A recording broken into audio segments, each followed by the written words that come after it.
இந்த கதையில வர அனைத்து கதாபாத்திரங்களும் கற்பனை மட்டுமே.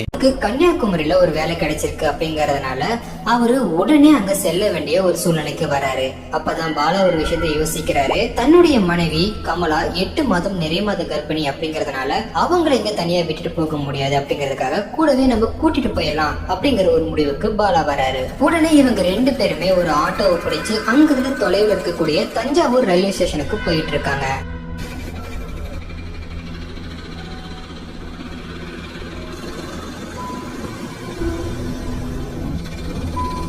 அவங்க 2 பேரும் தஞ்சாவூர் ரயில்வே ஸ்டேஷன் கிட்ட வரும்போது அங்க பலத்த இடி மின்னலுடன் மழை வர ஆரம்பிக்குது. அவங்க 2 பேரும் ஆட்டோல இருந்து இறங்கிடுறாங்க.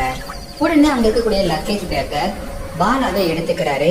இப்போ இவங்க 2 பேருமே ஸ்டேஷனுக்குள்ள நடந்து போயிட்டு இருக்காங்க.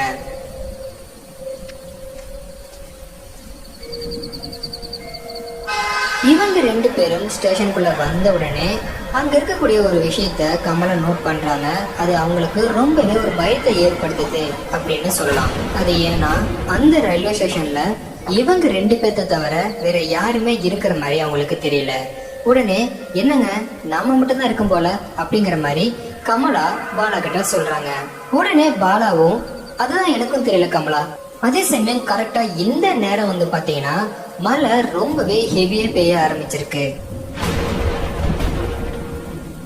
ரொம்ப தூரம் டிராவல் பண்ணி வந்ததுனால கமலா ரொம்பவே டயர்டா இருக்கா.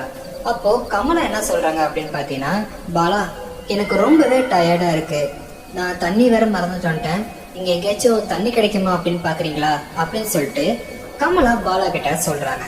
சரி ஓகே, நீங்க கொஞ்ச நேரம் ரெஸ்ட் எடுத்துட்டு நான் போய் பாத்துட்டு வரேன் அப்படின்னு சொல்லிட்டு பாலா அங்க நின்று பாக்குறாரு.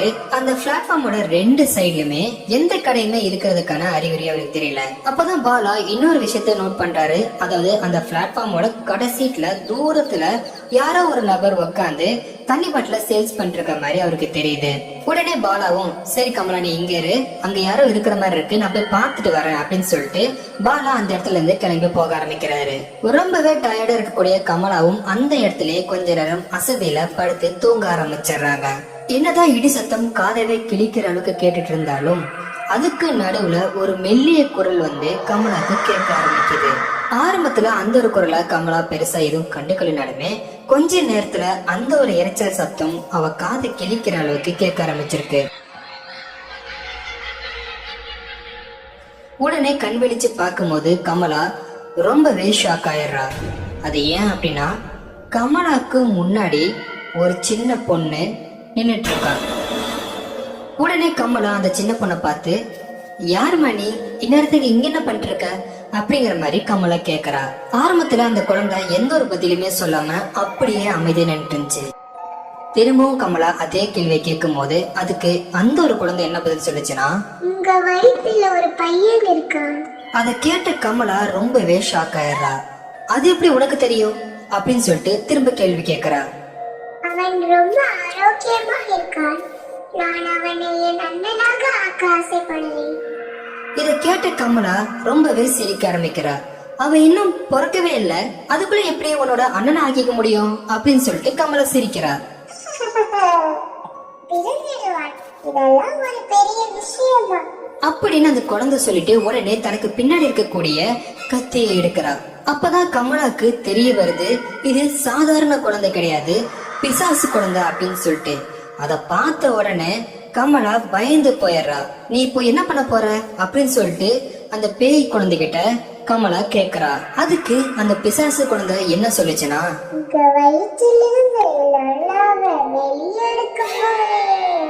அப்படின்னு சொல்லிட்டு கமலோட வயித்துல கத்திய வச்சு குத்துறதுக்கு வருது அந்த ஒரு பிசாசு குழந்தை. பயந்து போன கமலாவும் உடனே கண்ணை மூடி பாலா அப்படின்னு சொல்லிட்டு கத்த ஆரம்பிச்சா. அந்த சத்தத்தை கேட்ட பாலா வேகமா கமலாவை நோக்கி ஓடியார ஆரம்பிச்சாரு. பாலாவோ கமலா என்னாச்சு, கண்ணை திறந்து பாரு அப்படின்னு சொல்லிட்டு பாலா கேட்க அதுக்கு கமலா கண் விழிச்சு பாக்குறா. அவ வயித்துல எந்த ஒரு கத்தி குத்துமே இல்ல. உடனே அவ கொஞ்சம் பயந்து போயிருக்கா.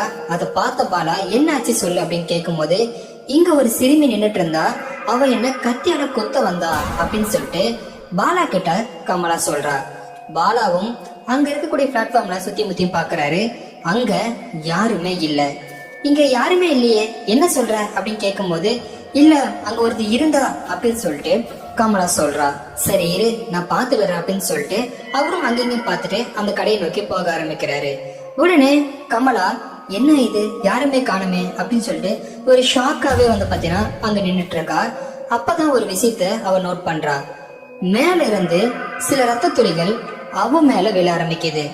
என்னது இது அப்படின்னு சொல்லிட்டு அவ மேல் நோக்கி பார்க்கும் போதுதான் பயந்துடுறா. ஏன்னா அந்த பிசாசு குழந்தை அந்த பிளாட்ஃபார்மோட டாப்ல தலைகீழா தொங்கிட்டு இருக்கு. அப்போ அந்த குழந்தையோட வாயிலிருந்து ரத்தங்கள் வழிய ஆரம்பிச்சு கமலா மேல விழ ஆரம்பிச்சிருக்கு. அத பார்த்த உடனே கமலா திரும்பவும் கத்தரா.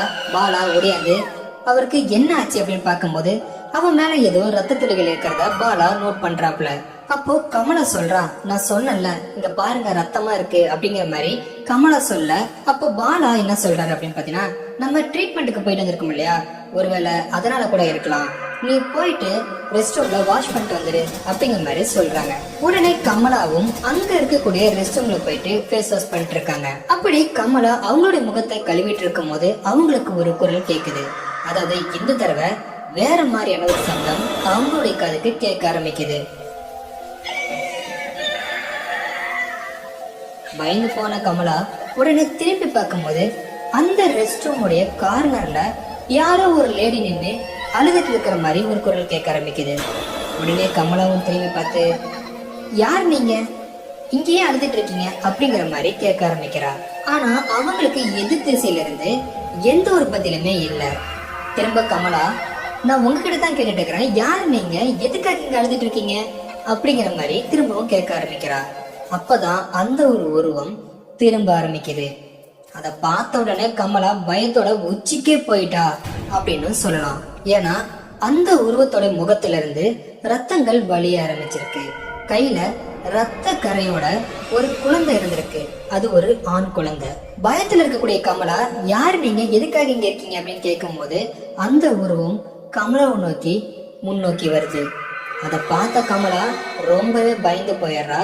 அப்போ அந்த ஒரு உருவம் என்ன சொல்லுது அப்படின்னா, என்னுடைய மகன் இறந்துட்டான், உன் வயிற்றுல இருக்கக்கூடிய மகன் ரொம்ப ஆரோக்கியமா இருக்கான், எனக்கு அவன் வேணும் அப்படிங்கிற மாதிரி சொல்லுது.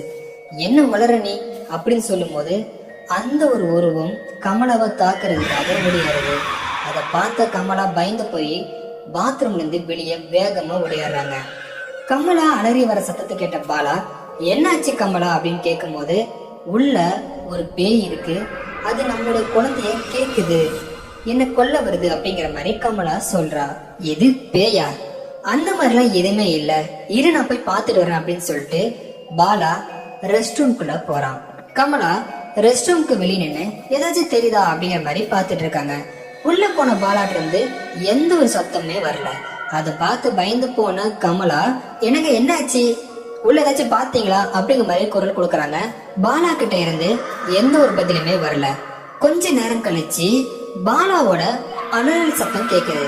கொஞ்ச நேரத்திலே பாலாவோட உடல் வெளியே தூக்கி வீசப்படுது, கழுத்த அறுக்கப்பட்ட நிலையில. அதை பார்த்து பயந்து போன கமலாக்கு என்ன பண்றது அப்படின்னே தெரியாம கத்திக்கிட்டே அந்த பிளாட்ஃபார்ம்ல ஓட ஆரம்பிக்கிறாங்க. அப்போ கால் தவறி அங்க இருக்கக்கூடிய தண்டவாளத்துல விழுந்துடுறாங்க. அந்த பாத்ரூம்ல இருந்து 2 பேய் ரொம்பவே அகோரமான முறையில சிரிச்சுக்கிட்டு அந்த ரெஸ்ட் ரூம்ல இருந்து வெளியே வருது. கொஞ்ச நேரத்திலேயே அந்த குட்டி பிசாசு தன்னோட கையில வச்சிருக்கூடிய அந்த கத்தியோட எகிரி கமலா மேல குதிக்குது. சடனா அதே நேரத்துல கன்னியாகுமரிக்கு போக வேண்டிய ட்ரெயினான கன்னியாகுமரி எக்ஸ்பிரஸ் அந்த தடத்துல வேகமா வர ஆரம்பிக்குது.